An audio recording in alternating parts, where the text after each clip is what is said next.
So here we go. We have some sad news related to the Samsung Galaxy Z Fold 6 that makes you sad.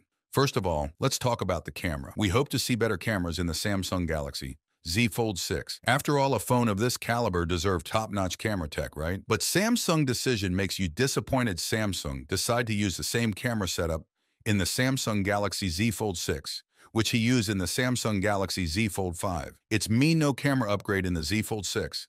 And even the under-display camera stays same, and we don't have any upgrades in the battery.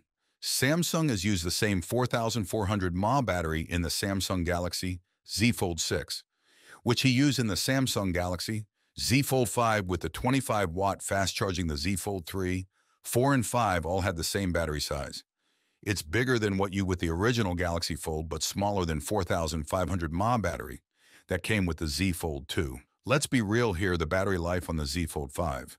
On the other hand, according to rumors, Z Fold 6 Ultra variant coming. According to rumors, we have better cameras and better battery life in the Z Fold 6 variant, and maybe a dedicated S Pen, which sounds pretty, but also according to sources, Z Fold 6 Ultra do not launch for global because Samsung wants to test the water first, probably because of its high price tag. Now, if you Samsung user, I have good news for you. Samsung has decided to bringing back the ability to check battery life stats since the last charge. As you can see, you see two options in the drop-down menu today.